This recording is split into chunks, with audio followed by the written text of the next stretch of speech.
Arab millionaire disguises himself as a driver to spy on his wife. What he discovers makes him cry.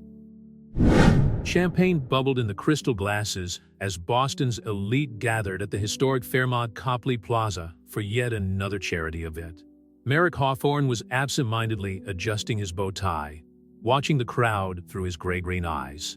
As CEO of Hawthorne Technologies, his presence was expected at events like this, but his heart was never truly in it. "Merrick, you need to meet someone." The voice of her younger sister, Madison, sounded next to her. Before he could protest, she dragged him across the ornate hall towards a woman who stood out from the crowd. It was at that moment that Merrick saw her for the first time. Sloan Bennett was wearing a navy blue dress that contrasted perfectly with her golden skin. Her dark brown hair fell in soft waves over her shoulders, and there was something in her amber eyes that captured him instantly, a mixture of strength and vulnerability that intrigued him. Sloan coordinates social programs for the Harris Foundation, Madison explained, but Merrick barely listened. He was too busy noticing how Sloan held his glass of sparkling water, not champagne, and how his smile, although dazzling, seemed to hold secrets. "It's a pleasure to meet you, Mr. Hawthorne," Sloan said, his voice soft but firm. "Your company has an impressive reputation for social responsibility initiatives." "Please call me Merrick," he replied, realizing that for the first time in years, he was genuinely interested in a conversation at one of these events. The next few hours passed like minutes. He discovered that Sloan had a master's degree in social work from Columbia, loved classical jazz, and had a laugh that made his heart race.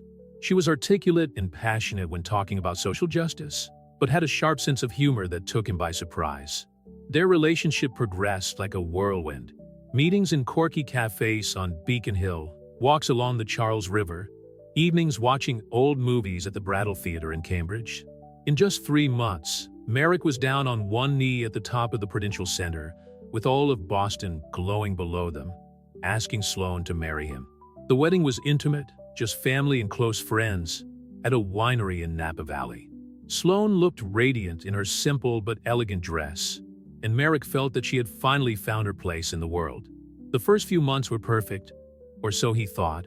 They lived in a restored Victorian house in Brookline, shared lazy breakfasts on the weekends, and made plans for the future.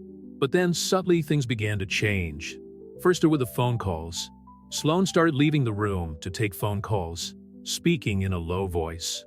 Then the unexplained night outs, just work, darling, and the bank statements showing large sums being transferred to unknown accounts. Merrick tried to ignore the growing feeling that something was wrong. He tried to convince himself that he was being paranoid, that his insecurities were creating problems where none existed. But every time Sloan looked away when asked about his commitments, every time she abruptly changed the subject when he mentioned finances, the doubt grew. It was on a particularly difficult evening, after Sloan had rushed out during dinner, that Merrick made a decision that would change everything. Sitting in his office, absent-mindedly twirling his wedding ring, he made a call to a private investigation agency. "No," he said after a few minutes of conversation. "I have a better idea." Hawthorne Technologies had recently acquired an executive transportation services company. With a few discreet phone calls and arrangements, Merrick created a new identity. Marcus Hayes, private chauffeur. With a well-made wig, brown contact lenses, and a carefully applied fake mustache, he became unrecognizable. "This is crazy," he muttered to his transformed reflection in the mirror. But the alternative, losing Sloan without knowing the truth, seemed even more insane. The plan was simple. Through the transportation company, he would offer himself as a driver to the office where Sloan worked. With luck, he would be able to find out where she went during her mysterious night outs. What Merrick didn't know was that his search for the truth would lead him down a very different path. As he drove through the streets of Boston that first night, his heart heavy with guilt and apprehension, he had no idea that he was about to discover not only the truth about his wife, but also about the true meaning of love and trust. The city was quiet that fall evening, the golden leaves dancing on the sidewalks as he parked in front of Sloan's office. His hands gripped the steering wheel so tightly that his knuckles were white. In a few minutes, his wife would leave the building, and his investigation would officially begin. "Forgive me, Sloan," he whispered to himself, watching the door of the building through the rearview mirror. I hope that one day you'll understand why I'm doing this." What he didn't know was that his discoveries over the next few days would completely change his perspective on love, trust, and the true meaning of partnership. The truth he had been searching for was about to reveal itself, but in a way he could never have imagined. Merrick's first week as Marcus Hayes was an exercise in self-control. Watching Sloan from a distance, pretending to be just another anonymous driver, made his heart squeeze. Through the rearview mirror, he saw her leaving the Harris Foundation office every night, always carrying a worn brown briefcase that he had never noticed before. On the fifth night of surveillance, something different happened. Instead of the usual route home, Sloan asked to be taken to a suburb of Dorchester.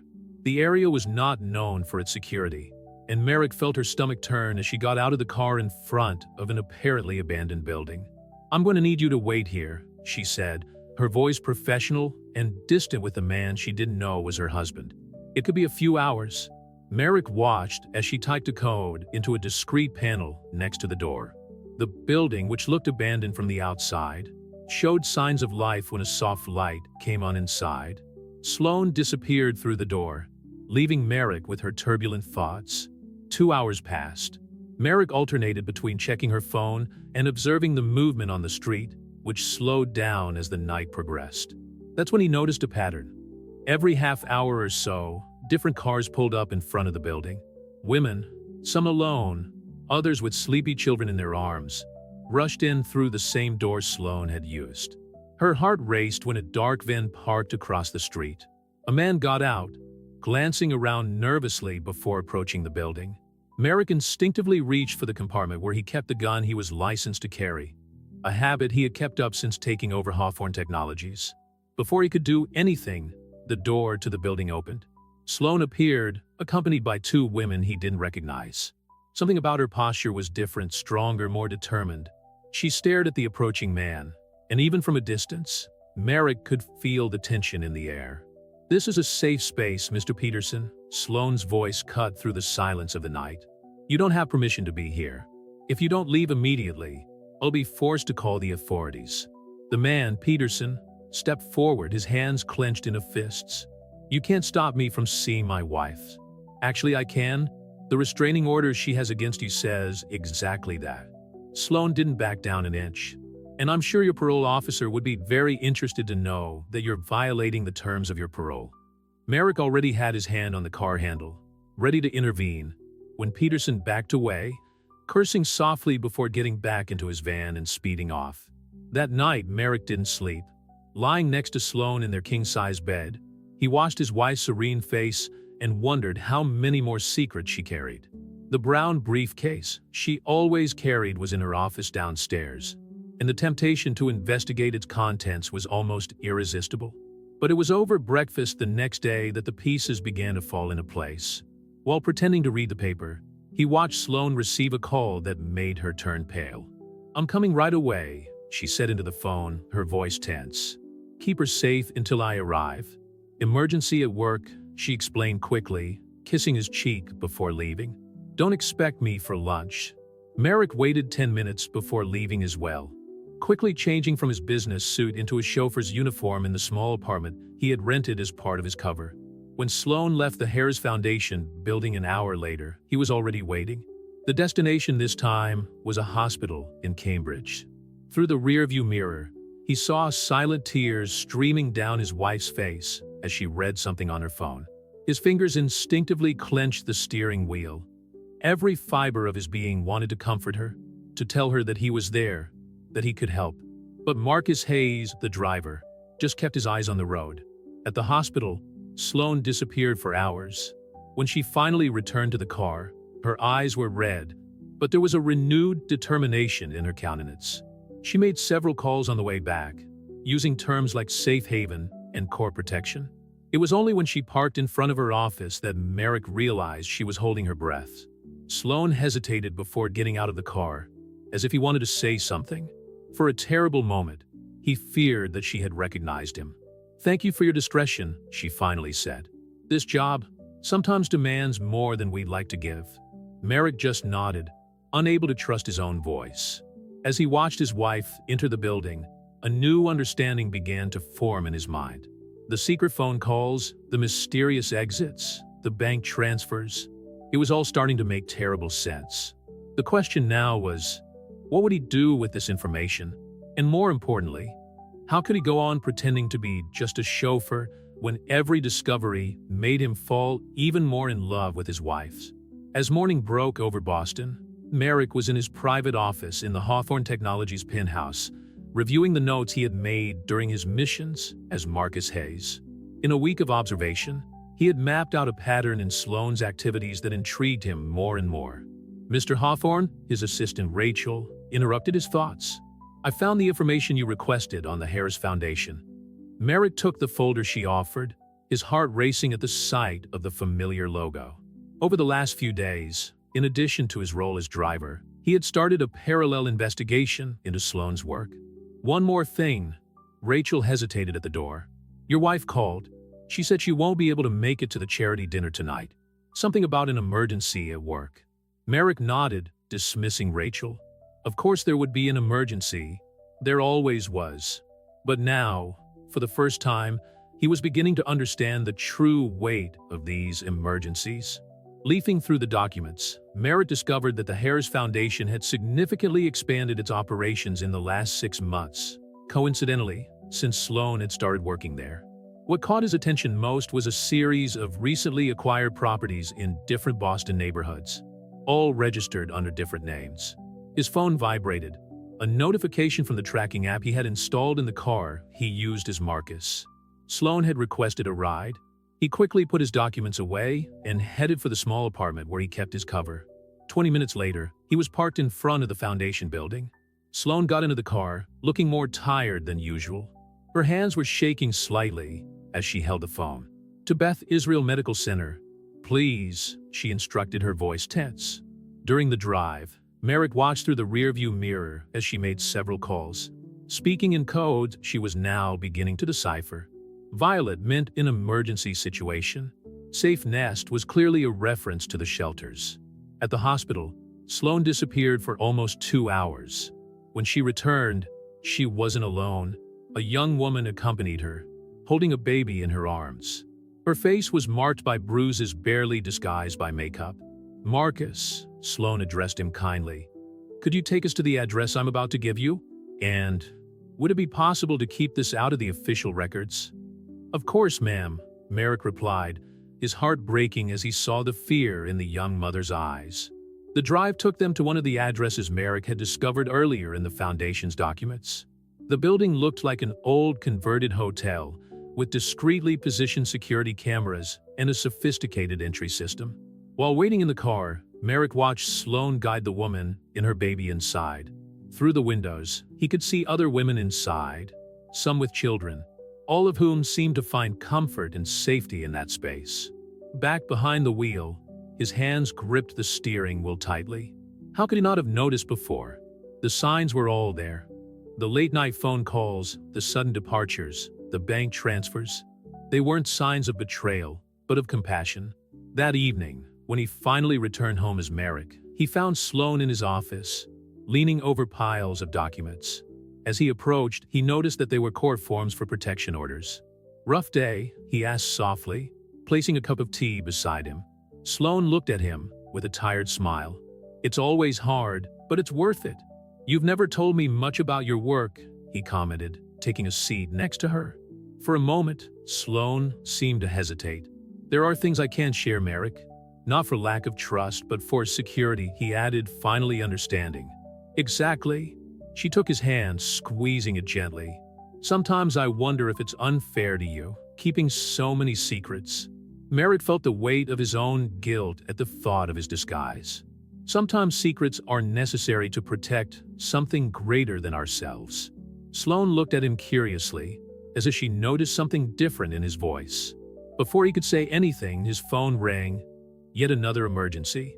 "Go," Merrick said, kissing his forehead. "Do what you need to do." As he watched her prepare to leave again, Merrick made a decision. His disguise as Marcus Hayes needed to continue, no longer out of distrust, but to ensure that he could be there, silently protecting the vital work his wife was doing. What he didn't know was that his own journey of discovery was just beginning, and that the revelations that would come in the next few days would test not only his love for Sloane, but also his understanding of the true meaning of trust and sacrifice. Merrick was immersed in his thoughts as he drove through the streets of Boston as Marcus Hayes, reflecting on the discoveries of the last few weeks. The weight of the cover-up was beginning to take its emotional toll, especially as he watched Sloane struggle to balance his double lives. A call on his private phone brought him back to reality. It was Madison, his sister. "Merrick, we need to talk about Sloane." Her voice sounded worried. "She showed up at the hospital today." His heart froze. "Hospital? Is she all right?" "Yes," but Madison hesitated. "She came in with a woman with serious injuries." Merrick, as an emergency room doctor, knows how to recognize cases of domestic violence. And Sloane, she knew exactly what to do, as if she'd been through it before. The revelation hit Merrick like a punch in the gut. The pieces of the puzzle were beginning to fit together in a way he hadn't expected. "Madison, can you meet me at the cafe around the corner from the hospital in 20 minutes? At the cafe, Madison shared more details. The patient mentioned a place called Project Phoenix. When I looked it up, I discovered that it's a secret network of shelters for women in situations of violence. And guess what? The records show that Sloane is one of the founders. Merrick took a sip of her coffee, trying to process the information. "Why didn't she ever tell me?" "Maybe for the same reason you're pretending to be a driver," Madison replied, arching an eyebrow. "Yeah, I know about that. I'm not an idiot, brother." Before Merrick could reply, his Marcus phone rang. It was Sloane requesting a ride. "I have to go," he said, getting up. "Madison, please keep this between us." In the car, Sloane looked particularly shaken. Her hands were shaking as she clutched a brown envelope. During the drive, she made several calls, mentioning something about important documents and evidence that needed to be protected. They stopped in front of a law office in downtown Crossing. Through the rearview mirror, Merrick watched Sloane take a deep breath before entering the building. 45 minutes later, she returned with a lighter expression, as if a weight had been lifted from her shoulders. "To the shelter in Dorchester, please," she instructed. On the way, Merrick noticed a black car that had been following them for a few blocks. His hands tightened on the steering wheel as he made the evasive maneuvers he had learned in his years as a safety-conscious executive. "Everything okay?" Sloane asked, noticing the changes in direction. "Just ensuring our safety, ma'am," he replied, making a sharp turn that finally threw off his pursuer. The look Sloane threw at him through the rearview mirror was full of curiosity and something more, recognition, but she said nothing, just nodded slightly. At the shelter, Merrick waited in the car, watching through the mirrors. He watched as a suspicious man approached the building, only to be intercepted by discreet security guards he had never noticed before. The protection system was more sophisticated than he had imagined. When Sloane returned, it was already dark. "Home, please," she said, her voice exhausted. On the way back, she received a call that made her straighten up in her seat. "Yes, the documents are safe." "No, he won't be able to find her." "I promise. Claire is protected now." That name, Claire, triggered something in Merrick's memory. It was the name of one of the Hawthorne Technologies executives who had abruptly resigned a few months ago after a seemingly perfect marriage had ended mysteriously. That night, when she finally returned home as Merrick, she found Sloane in the back garden, looking up at the stars. He approached her silently, noticing the tears on her face. "Do you want to talk about it?" he asked softly. Sloane turned to him, her eyes shining with determination through the tears. "There are things from my past, Merrick, things that have shaped who I am today. I'm here to listen," he said, taking a seat next to her. "Before I met you," she began, "I was someone else. Literally. I had another name, another life, and a husband who nearly killed me." Merrick's heart stopped for a moment. His hand found hers, intertwining their fingers in silent support. "That's how I met the Phoenix Project. They saved me, gave me a new identity, a new chance." She took a deep breath. "And now I do the same for other women." Merrick felt the weight of her own secret pressing down on her chest. How could she continue with her disguise when Sloane was finally opening up? "I understand if it changes the way you see me," she whispered. "It does," he replied, turning to face her. "It makes me love you even more." The moment was interrupted by Sloane's phone. Another emergency. As he watched her prepare to leave again, Merrick made a decision. It was time to reveal her own truths. But first, he had to make sure that Sloane's work and all the women she protected were safe. Because now he understood, some secrets weren't just about protecting yourself, but about protecting those who couldn't defend themselves. The morning after Sloane's confession, Merrick found himself torn between his role as Marcus Hayes and the growing need to reveal the truth to his wife. Sitting in his office at Hawthorne Technologies, he reviewed the recordings from the security cameras at the Dorchester shelter, a measure he had secretly implemented to ensure the protection of the women housed there. A notification on his computer caught his attention. Someone was trying to access the Harris Foundation's financial records. With his knowledge of technology, he quickly traced the source of the attempt, a law firm in downtown Boston, the same one that represented several businessmen known for domestic violence cases. His phone rang. It was Madison. "Merrick, you need to come to the hospital now." Her voice was tense. "It's about Sloane." The initial panic was replaced by concern when Madison explained that Sloane was fine, but had brought a woman in critical condition. "There's something else. We found documents in Catherine Bennett's name." Merrick, I think that was Sloane's real name. As he drove to the hospital, now as himself, Merrick began to put the pieces together. Catherine Bennett. He remembered seeing that name in old headlines about a domestic violence case involving a prominent Chicago executive, James Morrison. At the hospital, he found Sloane, or Catherine, in a private waiting room, her hands stained with the blood of the woman she had brought in. Her face was pale, but determined. "She'll live," Madison informed him, approaching, "but she'll need surgery." "Just like old times, isn't it, Maddie?" Sloane said softly, and Merrick realized that his sister must have known more about his wife's past than she had imagined. "Did you two know each other?" he asked, looking between the two women. Madison hesitated before answering. "I was doing a residency in Chicago when Catherine Sloane arrived in the emergency room 5 years ago. I helped with the process of creating her new identity." The revelation struck Merrick like a thunderbolt. Her own sister had kept this secret all this time, including during her courtship and marriage to Sloane. "James is in Boston," Sloane said abruptly, her voice trembling slightly. "He found out about the Phoenix Project, and he's trying to destroy everything we've built." "James Morrison? Your ex-husband?" Merrick felt his blood run cold.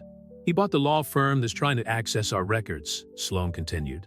"If he could get the information on our protégés, he won't," Merrick interrupted, his CEO mind already working on solutions. "Hawthorne Technologies has the best digital security systems in the country." Sloane looked at him with a mixture of gratitude and guilt. "There's so much I need to tell you, Merrick. About who I was, about how I got here. Maybe it's time for all of us to be honest," he replied, thinking of his own secret as Marcus Hayes. At that moment, Sloane's phone rang. It was from the shelter. Another emergency, another woman in need of help. Merrick watched his wife transform back into her professional, determined self. "Go," he said. "But tonight, when I get home, we need to talk. About everything." Sloane nodded, kissed him quickly, and left. Merrick knew he'd need to get to the shelter before, like Marcus Hayes, of course. "But first, Madison," he turned to his sister, "I need you to tell me everything about James Morrison." Over the next few hours, while driving to Sloane as Marcus Hayes and coordinating a digital security team to protect the Phoenix Project's records, Merrick reflected on how his life had changed. The man who never believed in true love had not only fallen in love, but was willing to do anything to protect that love and everything it represented. In the evening, while waiting for Sloane to return home, Merrick prepared to reveal his own secret. On the table in his office, he laid out the evidence of his actions: security photos, GPS records, his wig, and Marcus Hayes' false documents. Next to it, he placed an envelope containing documents that would prove that Hawthorne Technologies was now the largest anonymous donor to Project Phoenix. The sound of keys in the door announced Sloane's arrival. It was truth time, literally. What Merrick didn't know was that his wife was also arriving with revelations of her own, and that the evening would only be the beginning of a much bigger battle to come. "Merrick," Sloane's voice echoed through the house. "We need to talk." He took a deep breath, preparing himself for the moment that would change everything. "I'm at the office," he replied, his voice steady despite his nervousness. Their real story was just beginning. The tension was palpable in the office when Sloan entered, his hesitant steps breaking the silence. Merrick remained seated behind his desk, the objects that revealed his identity as Marcus Hayes arranged methodically in front of him. The moment he had been dreading had arrived. "We need to talk about James Morrison," Sloan began, but stopped abruptly when he noticed the items on the table. Her eyes fixed on the wig and contact lenses, and Merrick could see the exact moment when comprehension hit her face. "Marcus," she whispered, her voice trembling. "All this time? Sloan, I can explain." Merrick stood up, but she held up her hand, asking for silence. "How many times?" she asked, her eyes now shining with a mixture of hurt and anger. "How many times have you watched me, followed me, pretended to be someone else?" "Ever since I noticed the changes in your behavior," he admitted. "The secret phone calls, the night outs, the bank transfers. You thought I was cheating on you," she added, a bitter laugh escaping her lips. "Meanwhile, you were the one living a lie." "It's not that simple," Merrick tried to get closer. "What started out as mistrust turned into something different. I've seen the work you do. I've seen how you help these women. And that justifies lying?" Sloan interrupted, but her voice was more tired than angry. She dropped it to a nearby armchair. "You know what's ironic? I came here tonight to tell you everything. About Catherine Bennett, about James, about the danger we're in." Merrick sat down next to her. "Madison told me about Chicago." "No, she told you what the medical records show," Sloan corrected. "But there's a lot more." She took a deep breath before continuing. "James wasn't just violent, he was methodical. He documented everything, every blow, every threat. He said it was his insurance in case I tried to leave him." Merrick felt his stomach turn. As CEO, he knew James Morrison by reputation, a brilliant but ruthless executive. Now he understood the true meaning of that description. "When I finally managed to escape, I took with me evidence of his crimes. Not just against me, but against other women. Female employees, partners' wives," Sloan continued. "That's how the Phoenix Project began. Using this information, we raised funds from powerful people who didn't want to be exposed. We created a safety net. And now he's found out," Merrick concluded. "Yes, he's using the law firm as a front to trace our records. If he can get access to the information of the women we protect." She didn't need to finish her sentence. Merrick stood up and walked over to her desk. She picked up the envelope she had prepared. "Hawthorne Technologies is now your largest donor. Our digital security systems are the best in the country. James won't be able to touch any records."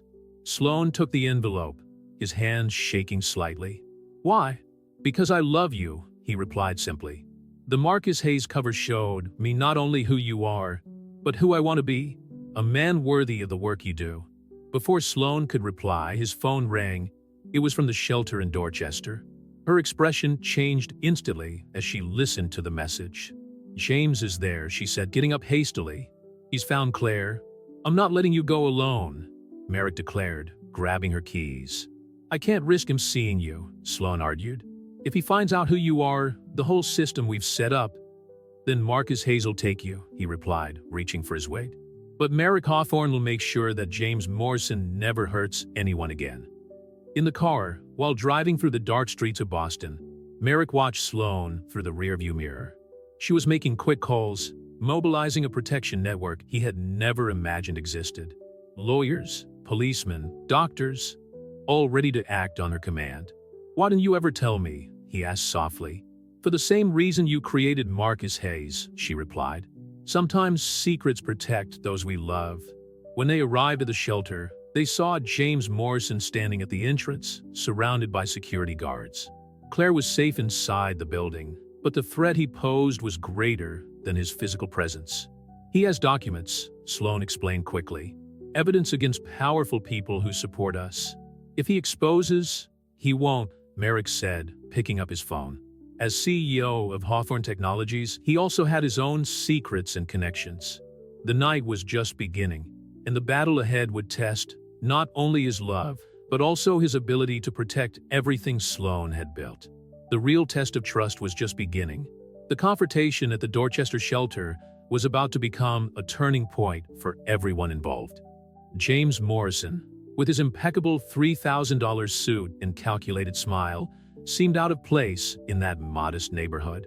Yet his presence carried a silent menace that made the air seem heavier. "Catherine," he called out, using Sloane's old name as she got out of the car. "Or should I say, Sloane? You've always had a special talent for reinventing yourself." Merrick, still in the role of Marcus Hayes, watched the scene through the rearview mirror, his hands gripping the steering wheel so tightly that his knuckles were white. Every fiber of his being wanted to get out of the car and confront James, but he knew he had to keep his cover, at least for now. "What do you want, James?" Sloane asked, his voice firm despite the fear Merrick could detect in his eyes. "Just a civilized chat about some interesting documents I found," James replied, pulling an envelope from his inside jacket pocket. "Documents that could ruin many careers, including your current husband's." Merrick felt his heart race. How did James know about him? "Hawthorne Technologies has some interesting skeletons in its closet," James continued. "It would be a shame if the press found out about certain questionable practices during the company's international expansion." Sloane maintained his firm stance. "You have no idea what you're getting into, James. On the contrary, dear, I know exactly what I'm doing. You have until midnight tomorrow to dismantle Project Phoenix and transfer all the funds to an account I'll specify. Otherwise," he let the thread hang in the air. At that moment, Claire appeared at the window on the second floor of the shelter, her pale face illuminated by the interior light. James saw her, and her smile widened in a way that made Merrick feel nauseous. "Oh, and say hello to Claire for me. Tell her I miss our conversations in the office." Before anyone could react, a police car turned the corner, its lights off. James took a few steps back. "Remember, midnight tomorrow," he said before getting into his black Audi and driving off. As soon as James had disappeared, Merrick got out of the car, still maintaining his disguise. "Ma'am, is everything all right?"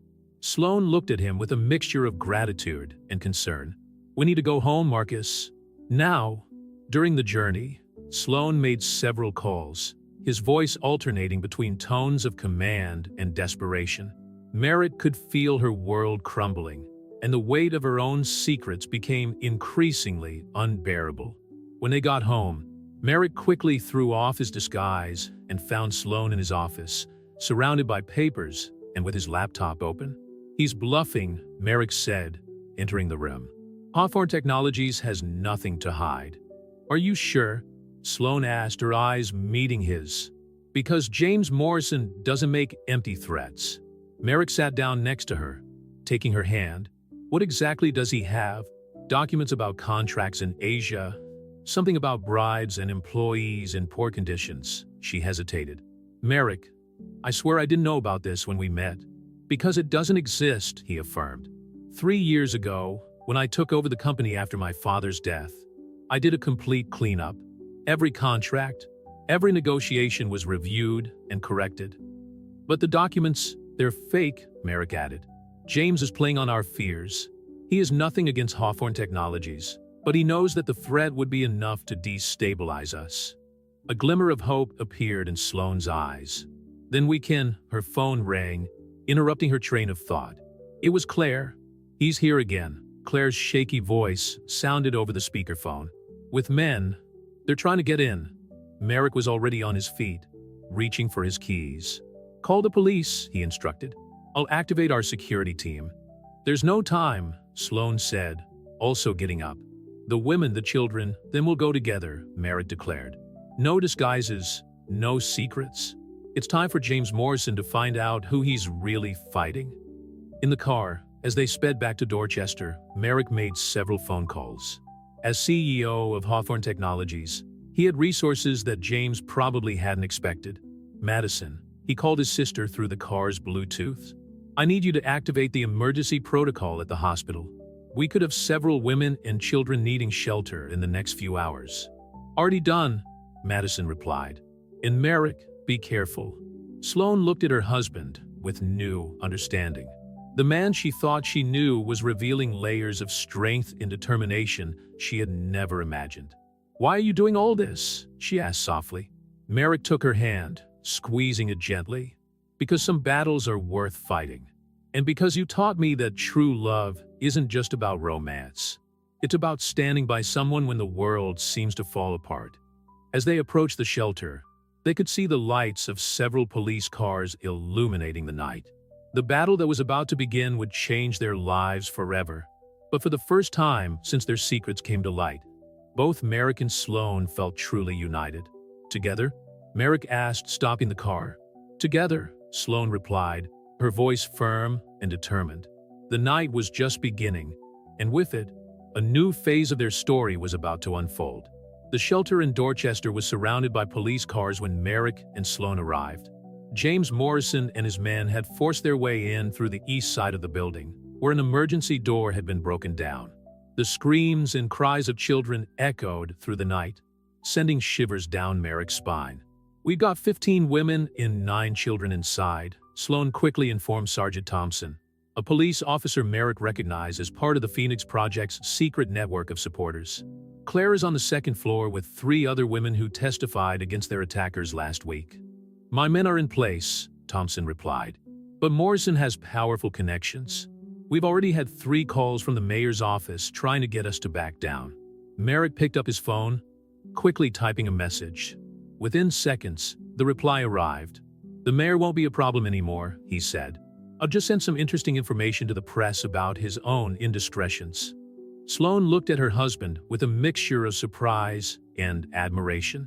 The man she had known as a technology-focused entrepreneur was revealing layers of influence and strategy she had never imagined. A bang from inside the building interrupted her thoughts. Over the police radio, they heard that James and his men had reached the second floor. "We can't wait," Sloan declared, moving towards the entrance. Merrick took her by the arm. "Is there another entrance? Something James doesn't know about?" "The basement," she replied after a moment's hesitation. "We built a tunnel that connects to the abandoned building next door. It's our emergency escape route." "Thompson," Merrick called to the sergeant, "keep your men in front. Make James think we're about to break in. Meanwhile, we're going in through the back." The plan unfolded quickly. While the sirens and lights of the vehicles created a distraction in front of the building, Merrick and Sloan, accompanied by 2 plainclothes policemen, moved silently through the damp basement. "Why didn't you ever tell me about the tunnel?" Merrick whispered as they advanced. "For the same reason you never told me about your political connections," she replied with a small smile. "Sometimes secrets keep us alive." Above them, they could hear altered voices. James was shouting at someone, probably Claire. The sound made Sloan clench his fists. "He won't hurt anyone else," Merrick promised, noticing their tension. They reached a staircase that led directly to the second floor. Sloan entered a code on a discreet panel, and a secret door opened silently. The second floor corridor was partially lit. They could see shadows moving in the main room, where James' voice became increasingly altered. "Did you really think you could get away with this, Claire?" he bellowed. "That you could destroy my reputation with your lies?" "They're not lies." Claire's voice trembled but remained firm. "I have proof." "We all do." Merrick and Sloan moved into position. The plainclothes policeman followed down the side corridor, ready to flank James' group. "Catherine," James shouted suddenly. "I know you're here. I always knew you'd come back to finish what we started." Sloan took a step forward, but Merrick held her back. "Together," he whispered. She nodded. When they entered the room, the scene was chaotic. James was in the center, holding Claire by the arm. 3 of his men kept other women and children contained in a corner. The air was charged with fear and tension. "Ah, Catherine." James smiled at the sight of her. His smile faltered when he noticed Merrick. "And who is that? Your new protector?" "I'm the man who's going to finish you off," Merrick replied calmly, stepping forward. "Merrick Hawthorne, CEO of Hawthorne Technologies, and husband of the woman you knew as Catherine." Recognition flashed in James' eyes, followed by something close to fear. "Hawthorne? Impossible. The documents you have are false, James," Merrick continued. "But the ones I have on you? Well, those are very real, including the records of all your offshore accounts, the bribes, the threats." "Bluff," James growled, but his hand on Claire's arm trembled slightly. "Test me," Merrick challenged, pulling out his phone. "1 ring, and everything goes to press. Or you can let Claire go, Order your men to stand down, and maybe, just maybe, we can discuss terms." The moment seemed to stretch on endlessly. James looked between Merrick and Sloane, calculating his options. Finally, he let go of Claire, who ran into Sloane's arms. "This isn't over," he threatened, backing towards the door. "Yes, it is," Sloane replied. "And this time, you're not going to hurt anyone else." As if on cue, plainclothes policemen appeared, guns drawn. At the same time, Sergeant Thompson's team burst in from the main corridor. In a matter of minutes, James and his men were handcuffed. While the women and children were escorted to safety, Merrick watched Sloane comfort Claire. Her heart overflowed with love and admiration for the strength of this woman who had turned her own pain into hope for others. "How did you know?" Sloane asked later, when they were finally alone. "About the documents being fake?" "Because I've known James Morrison longer than you think," Merrick replied. "He tried to buy Hawthorne Technologies years ago. When I refused, he started investigating our company. That's how I found out about his history of violence. So when we met at the benefit, I already knew who you were, Catherine Bennett. Or at least, I knew your story. What I didn't expect was to fall completely in love with the incredible woman you've become." Sloane hugged him, silent tears streaming down her face. "No more secrets? No more secrets," he promised, kissing her forehead. "Except maybe one." "Which one?" "Madison's pregnant, and she wants us to be the godparents." The smile that lit up Sloane's face was like the sunrise after the darkest night. The battle was over, but his journey had only just begun. The morning after the confrontation with James Morrison, Hawthorne Technologies headquarters was buzzing with unusual activity. Merrick had called an extraordinary board meeting to present his newest initiative, the creation of the Hawthorne Foundation for Protection and Empowerment. "The initial funds will come directly from my personal capital," he explained to the executives gathered in the 40th floor conference room. $10 million to start, with a commitment of another $50 million over the next 5 years. Sloane watched from the back row, her heart bursting with pride. Dressed in an elegant navy blue suit, she was no longer just the CEO's wife. She was the foundation's new executive director. "But gentlemen," Merrick continued, her voice firm, "this is just the beginning. Each Hawthorne Technologies subsidiary will implement specific training and hiring programs for survivors of domestic violence. We will offer not just jobs, but careers." One of the older directors snorted. "Mr. Hawthorne, while the cause is noble, the shareholders may question." "Shareholders," Merrick interrupted, "will be pleased to know that companies with strong social responsibility outperform the market by 27%. Besides," he paused significantly, "after the James Morrison story breaks in the media tomorrow, our proactive stance on this cause will be more than welcome." After the meeting, as they walked down the corridor towards Merrick's office, Madison caught up with them, her 4-month belly already beginning to show under her medical coat. "Claire is fine," she reported. "The hospital approved her hiring as social work coordinator in the emergency room. She starts next week." Sloane hugged her sister-in-law, tears of joy in her eyes. "Thank you, Maddie, for everything." "Actually," Madison smiled, "I have one more piece of news. The hospital board has approved the creation of a specialized ward for victims of violence, and they want you to lead the implementation project." Sloane. Merritt's phone rang. It was Sergeant Thompson. "Morrison is speaking," he reported. Apparently, he found he had more to lose by keeping quiet. "We've already got enough confessions to keep him locked up for a long time." That night, at his house in Brookline, Merrick found Sloane in the back garden, gazing at the stars as he had done so many times before. But there was something different in his gaze, a peace he had never seen before. "Penny for your thoughts?" he asked, taking his seat next to her.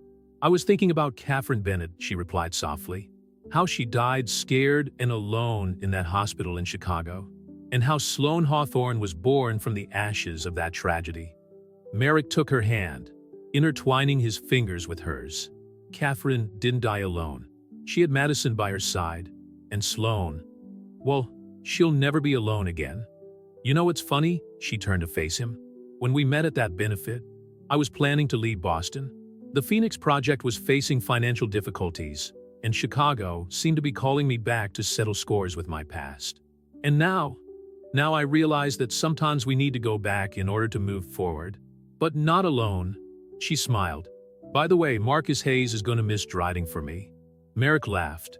Well, he can make special appearances from time to time. I hear the new executive director of the Hawthorne Foundation sometimes needs a discreet driver. The sound of footsteps on the balcony interrupted them. It was Rachel, Merrick's assistant, carrying a briefcase. Sorry to interrupt, she said, but I thought you might like to see this. The first candidates for the training program have already started applying. Sloane opened the folder, her hands shaking slightly as she read the profiles. Women of all ages and backgrounds, each with their own story of survival, each looking for a second chance. 50 applications on the first day alone, Rachel continued, and the hospital has already received over 100 calls about the new program. See? Merrick kissed Sloane's forehead. Sometimes it only takes one person to start a change. No, Sloane corrected, looking lovingly at her husband and Madison, who had just arrived with more files. It takes a family, one that we've chosen to build. As the evening progressed, the four of them remained in the garden, planning for the future. The old Victorian mansion in Brookline, which had once seemed so large and empty to Sloane, now overflowed with purpose and possibilities. Sloane's phone rang. Yet another emergency at the shelter. But this time, when she got up to answer the call, there were no secrets, no need for disguise. Just the certainty that, no matter the challenge, she was no longer alone. I'm coming with you, Merrick said, grabbing the car keys. We're going, Madison corrected, already typing messages to her team at the hospital. And so, under the starry Boston sky, a new story began to be written. A story not just of survival, but of transformation. A story about how true love is not just about romance, but about building something bigger than ourselves. The meeting room of the Hawthorne Foundation was packed that October morning. A month after her confrontation with James Morrison, Sloane looked on with pride at the 20 women who made up the first class of the professional training program. Each of them carried a story of overcoming that echoed her own journey. When you walk through those doors, Sloane began her speech, you will not be defined by your past. Here, you're professionals in training, future leaders, women who have chosen to rewrite their stories. Among the participants, Claire stood out. Now coordinator of the hospital's social assistance program, she had become a symbol of hope for the others. Her gaze, once fearful, now shone with determination. Hawthorne Technologies isn't just offering jobs, Merrick added, entering the room. We're building careers, futures. Each of you will have a mentor, access to continuing education, and, most importantly, a support network. Madison, who had arrived discreetly, watched the scene with tears in her eyes.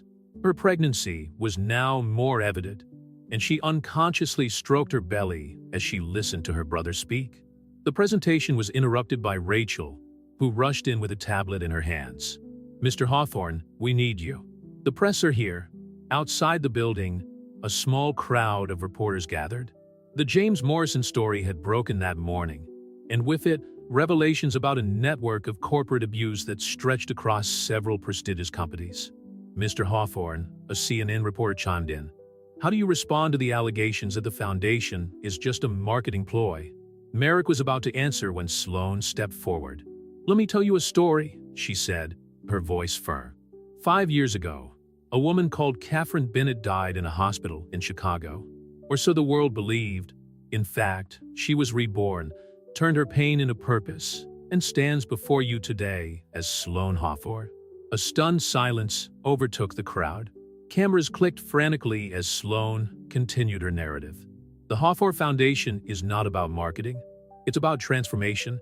It's about giving women the tools they need to rebuild not only their lives, but their professional identities.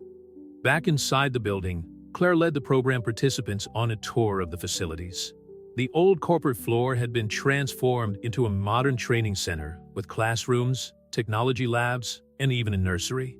Every detail has been thought out to eliminate barriers, Claire explained. Safe transportation, childcare, psychological assistance, all integrated into the training program. At the end of the day, while Merrick and Sloane were organizing the last details in their shared office, Madison came in with news from the hospital. The new ward for victims of violence will open next week, she announced. And guess what? The board approved the expansion of the program to 3 more hospitals in the region. It's just the beginning, Merrick smiled, hugging Sloan. The model is attracting national attention. We've already received inquiries from companies in San Francisco, New York, and Atlanta. Speaking of expansion, Sloan hesitated for a moment. There's something I need to tell you. Madison and Merrick looked at her expectantly. Remember that dizzy spell I had last week during the board meeting? Sloan smiled, placing her hand on her still flat belly. It wasn't stress. The news was greeted with emotional hugs. Madison was already planning out loud how the cousins would grow up together, while Merrick seemed unable to let go of Sloan's hand. Life rising from the ashes, he whispered in her ear. Like a phoenix. That night, as they drove home, Sloan reflected on how her life had changed. The fear that once consumed her had turned into strength. The secrets that protected her now served to protect others. What are you thinking about? Merrick asked, noticing her silence. About how true love isn't just about finding someone who accepts you, she replied, but someone who inspires you to be a better version of yourself. Dusk tinted the Boston sky in shades of pink and gold, as did the future that lay before them, bright, promising, and full of possibilities. Sloan and Merrick's story had become something bigger than themselves, touching lives and inspiring changes that would continue to resonate for generations. And as the sun set over the city, a new page began to be written, not just in their lives, but in the lives of all the women who would find hope and new beginnings through the legacy they were building together. The news of Sloan's pregnancy spread quickly through the Hawthorne Foundation, bringing a wave of joy that contrasted with the tension of the last few months. However, as life grew inside her, old shadows threatened to return. "Are you sure you want to do this?" Merrick asked, watching Sloan prepare for her first television interview since the revelation of her true identity. CNN had requested a special report on Project Phoenix and its connection to the Morrison case. "We need to tell our story, Merrick," she replied, adjusting the navy blue blazer that disguised her small 3-month belly. "Other Catherines need to know that there is hope." The makeshift studio at the foundation was packed with equipment and people. The interviewer, Diane Foster, was known for her empathy when dealing with sensitive subjects. Madison was waiting backstage, ready to offer medical support if necessary. "Mrs. Hawthorne," Diane began as the cameras started rolling. "Or should I call you Catherine?" "Sloan is fine," she smiled, her hands resting gently on her belly.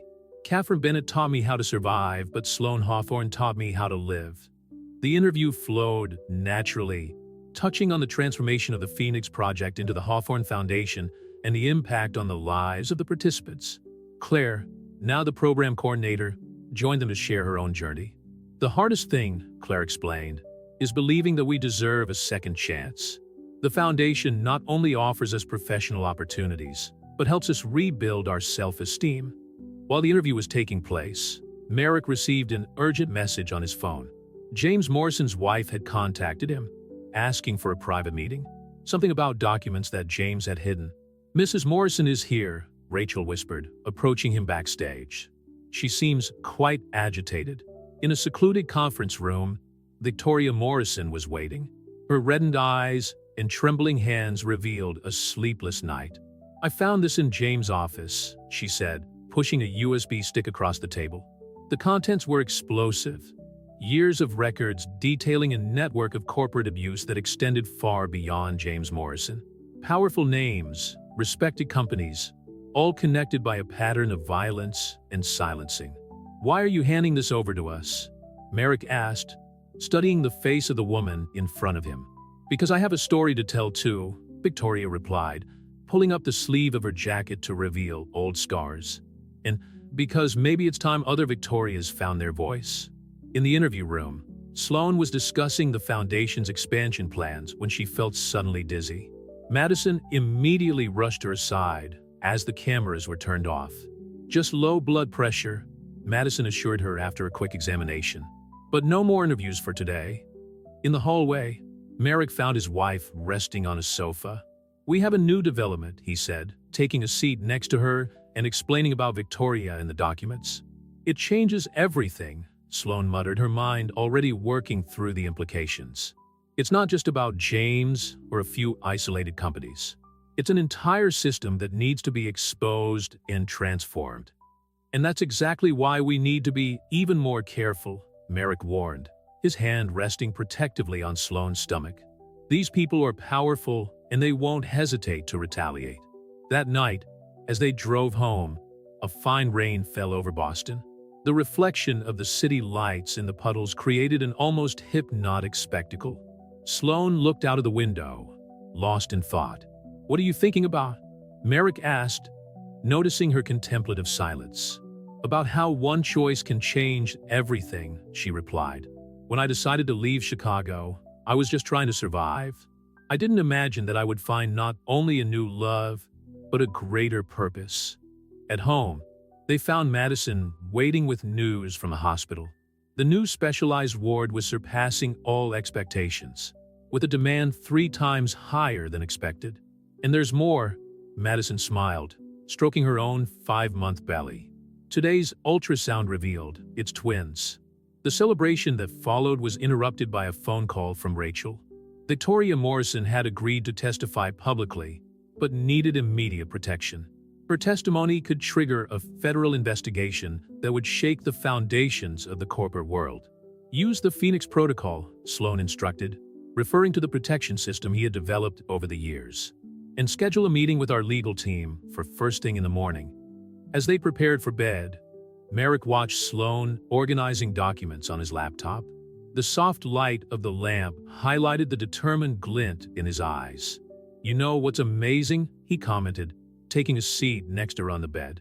"How you've transformed your pain into something so powerful and meaningful." "We have," she corrected, closing the laptop and nestling into his arms. "Every choice, every decision we've made has brought us here. And now," she guided his hand to her belly, "we're creating not just a future for our son, but for all the people who need a second chance." The evening wore on, and with it, the plans for the Hawthorne Foundation's next steps began to take shape. What had begun as a love story was turning into a movement for social change that promised to impact generations to come. The first snow of winter fell softly over Boston as Sloane analyzed the documents delivered by Victoria Morrison. Each page revealed a new layer of corruption and abuse that extended far beyond the corporate walls. In her office at the Hawthorne Foundation, she organized the evidence with the same meticulousness she had used to reconstruct her own life. "We found 3 more executives involved," Rachel reported, entering the room with a new stack of documents, all connected to Claire's case. Sloane adjusted herself in the chair, her 4-month belly now more evident under her maternity dress. In Victoria, safe at the shelter in Providence, Madison is personally supervising her medical care. The phone rang. It was Merrick. "The FBI just arrived," he said without preamble. "They want all the files on the Morrison case." "We need to protect the identities of the women in the program," Sloane replied, her mind already calculating strategies. "We can't risk exposing them. I've already arranged that. Our legal team is here with a protective order for the confidential records." There was a pause. "There's one more thing. James Morrison was found dead in his cell this morning." The news hit Sloane like a punch in the gut. Not because of James' death itself, but because of what it meant. It wasn't suicide, was it? The police are treating it as murder. Someone wanted to silence him before he could make a deal with the prosecutors. A knock on the door interrupted the conversation. Claire entered, her face pale. "I've just received a threat," she said, showing her phone. "They know about the deposition I'm giving next week." Sloane immediately activated the emergency protocol they had developed. Within minutes, a security team was on its way to transfer Claire to a secure location. "I'm not going to hide anymore," Claire declared, her voice firm despite the fear visible in her eyes. "If we retreat now, everything we've built will have been for nothing." At that moment, Madison rushed into the room, one hand shielding her advanced belly. "Victoria is ready to talk. She has names, dates, documents, everything." The next few hours were a whirlwind of activity. While FBI agents scoured corporate records, Sloane and her team worked tirelessly to protect the network of survivors they had built. "It's like a game of chess," Merrick commented during a brief dinner break in his office. Every move has to be calculated. Except we're not just playing with pieces, Sloan replied, massaging his sore back. We're dealing with real lives. A shout from the corridor interrupted their conversation. It was Rachel, running towards the office with a laptop in her hands. You need to see this, she gasped, placing the computer on the desk. On the screen, a massive leak of corporate emails exposed an intricate web of blackmail and coercion that stretched back decades. Respected names in the business world appeared to be involved in schemes to silence victims and cover up abuses. This will destroy careers, Merrick muttered, scrolling through the documents. It will save lives, Sloan corrected. Every person exposed means dozens of potential victims protected. Claire's phone rang. It was her former assistant from the company where she had worked. 2 more women had decided to come forward, inspired by Victoria Morrison's courage. It's like a domino effect, Madison observed, entering the room with the latest hospital reports. Each story shared encourages others to speak out. As the evening progressed, Sloan felt her son moving, as if responding to the intensity of the moment. His hand found Merrick's, seeking strength in the familiar touch. You know, it's ironic, she said softly. When I created the Phoenix Project, I thought I was just building a refuge. I didn't realize we were building a revolution. A quiet revolution, Merrick agreed, but no less powerful for that. An alarm sounded on their phones. The security system had detected an attempted intrusion into the Foundation's servers. The IT team was already working to trace the source. Providence, the head of security, reported. Same IP address that tried to access the shelter's records yesterday. They're getting desperate, Claire observed. It means we're on the right track. Madison checked her watch. Victoria should be arriving in Washington now. Her testimony to the Senate committee is scheduled for tomorrow morning. And we'll be there, Sloan declared, standing up with determination. All of us. It's time to show that we're not just survivors. We're agents of change. The snow continued to fall outside, covering Boston in a blanket of white that seemed intent on cleansing the city of its darkest secrets. But inside the Hawthorne Foundation, a different light was shining, the light of truth finally coming to light, illuminating paths of hope and transformation. The battle was far from over, but for the first time, Sloan felt that they were actually winning.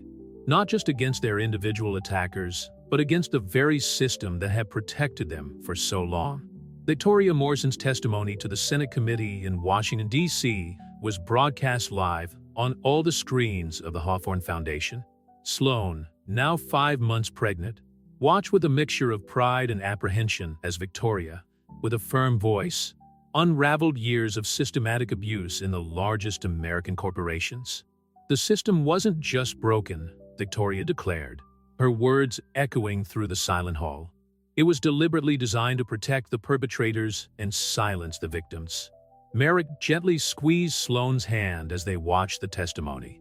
In recent weeks, since James Morrison's death, the tension had intensified. 3 attempts to hack into the Foundation systems, 2 bomb threats at the shelters, and a growing number of powerful executives filing defamation lawsuits. Mrs. Morrison, an elderly senator, leaned forward. Are you aware that your accusations could destabilize some of the largest companies in the country? Senator, Victoria replied, her gaze squarely on the cameras. I'm more concerned about the lives that will be saved than the stock price.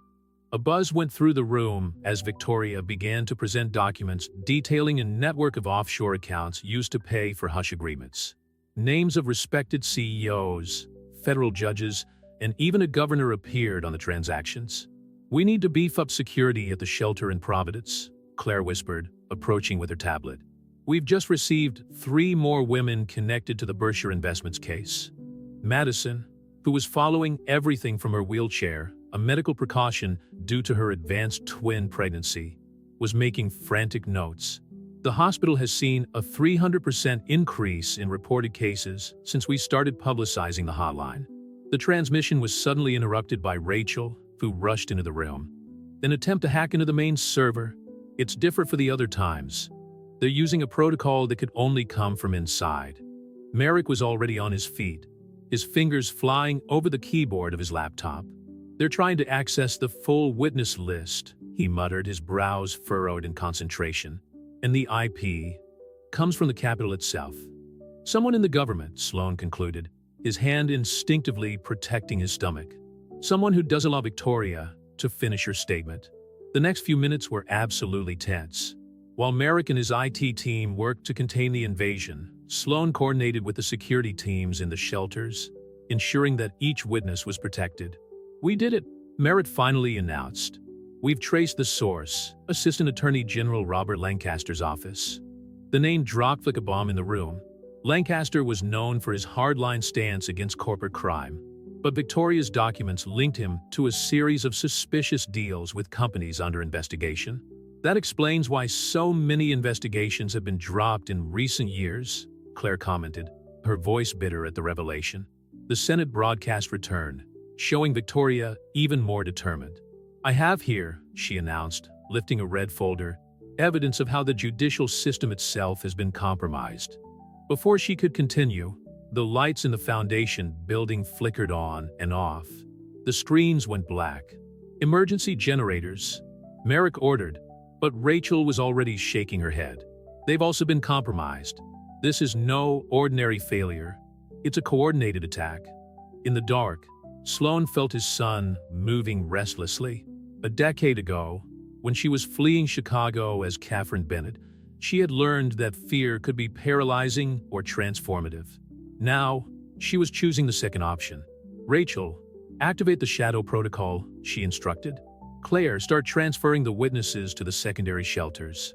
Madison, contact every hospital in the network. We need to have medical teams on standby." "What about the files?" Merrick asked, his silhouette visible only by the emergency light.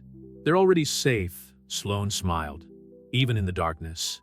Last night, after the attack on the Providence server, I transferred encrypted copies to servers in 5 different countries. If anything happens to us, the truth will still come out." The lights gradually came back on, revealing a room full of determination rather than fear. On the screen, Victoria Morrison continued her testimony, each word another nail in the coffin of a corrupt system. "It's not just about justice," Sloan said, observing the faces around her. Merrick, Madison, Claire, Rachel, each representing a crucial part of this battle. "It's about turning trauma into purpose, fear into strength." A movement at the door caught her attention. FBI agents entered orderly, led by an agent Sloan recognized from the early days of Project Phoenix. "We've just arrested Lancaster," the agent announced, "and we have search orders for 12 more addresses." That's just the beginning. As night fell over Boston, Sloan reflected on how a single choice, the decision not to remain silent, could trigger a wave of change. The baby in her womb stirred again, as if agreeing that the future would be different. "Is everything all right?" Merrick asked, noticing her thoughtful expression. "Better than fine," she replied, entwining her fingers with his. "We're writing a new chapter, not just for us, but for everyone who comes after." The birth of Madison's twins coincided with the first public hearing of the Senate Special Committee on Corporate Abuse. As her sister brought 2 new lives into the world, Merrick watched Sloan, now 7 months pregnant, give her own testimony via video conference from Beth Israel Hospital. "My name was Catherine Bennett," she began, her clear, firm voice echoing through the hospital room where they had improvised a studio. "And my story is just one of thousands that the system has tried to silence." In the next bed, Madison held her newborn babies, Lucas and Lily, while Claire coordinated the live broadcast of the testimony to all Hawthorne Foundation units across the country. In the last 2 months since Victoria Morrison's testimony, the support network had expanded to 12 states. "The real change," Sloan continued, a hand resting protectively on her belly, "is not just in the laws we need to create, but in the culture we need to transform. Every woman who finds her voice inspires others to do the same." Merritt's phone vibrated. It was Rachel with updates on the FBI operation. Lancaster had made a plea bargain, exposing an even larger network of corruption that stretched all the way to Wall Street. 3 CEOs of Fortune 500 companies had resigned just that morning. Mrs. Hawthorne, a senator, interrupted the testimony. "There are allegations that the foundation is using inside information to pressure companies. How do you respond to that?" "Senator," Sloan smiled, that smile Merrick knew well, the one that preceded an inconvenient truth. We don't need to pressure anyone. The truth has its own weight. Every document in our archives represents a life affected, a story that deserves to be heard. A movement at the bedroom door caught everyone's attention. Victoria Morrison entered silently, carrying a blue folder. Her scars, both physical and emotional, seemed less pronounced now, as if the act of telling the truth had started its own healing process. "I just got this from the prosecutor's office," she whispered to Merrick. "3 more executives have agreed to cooperate." The domino effect Sloan predicted is happening. On the screen, Sloan continued her testimony, detailing how Project Phoenix had evolved from the need of a single survivor to a national network of support and transformation. Each word carried the weight of a decade of struggles, losses, and, finally, victories. "The Hawthorne Foundation is not just a refuge," she explained. "It's a turning point. We offer not only protection, but tools for rebuilding. Every woman who walks through our doors finds not just safety, but purpose." Claire, who had taken over the foundation's operational management, showed the latest figures on her tablet. More than 300 women had found new careers through the training program. Another 200 were in training, and requests for help were growing exponentially. "The most important thing," Sloan concluded her testimony, "is to understand that this is not a battle between genders or a crusade against the corporate world. It's a fight for human dignity, for the right of every person to live without fear." When the broadcast ended, a respectful silence hung over the room. Madison, cradling her twins, was the first to speak. "You know what's amazing? These children will be born into a different world from the one we know. A world where silence is no longer the only option." Victoria moved closer to the window, watching the city outside. "James never understood," she said softly. "True power doesn't come from the fear we inspire, but from the change we provoke." Merrick helped Sloan up from the chair where she had given her testimony, noticing how she unconsciously stroked her belly. "How's our little warrior?" he asked. Agitated, she smiled, as if he knows he's taking part in something important. At that moment, Rachel rushed into the room, her eyes shining with excitement. "You have to see this." She turned on the television, where all the major news networks were covering the mass resignations at the country's largest corporations. "It's only the beginning," Claire observed. "Each new revelation brings more women seeking help, more stories coming to light. And we'll be ready," Sloan affirmed. "Each shelter, each training program, each new foundation unit. They are beacons of hope for those who need to find their way back to the light." As the sun set over Boston, casting golden shadows through the hospital windows, Merrick watched her expanded family. Madison with her twins, Claire with her plans for the foundation's future, Victoria with her newfound strength, and Sloan, carrying not only her son, but the weight and honor of leading a silent revolution. "You know what I think sometimes?" Sloan said, nestling into Merrick's arms. "About how it all started with a disguise. You as Marcus Hayes, me as Sloan Bennett. And now, look at us, finally living our most authentic truths. And building a legacy," Merrick added, kissing her forehead. The future loomed before them, no longer as a dark threat, but as a promise of transformation. The Hawthorne Foundation had become more than a refuge. It was a movement, a declaration that love, when combined with courage and truth, could change not only individual lives, but the very fabric of society. And so, as night fell over the city, a new story began, not just for Merrick and Sloan, but for every person who dared to believe that their past did not define their future, that their voice deserved to be heard, that their truth had power. The undercover driver and the fleeing survivor had found not only each other, but a purpose greater than themselves. And in that discovery, they had paved a path for others to follow, a path of healing, hope, and lasting transformation.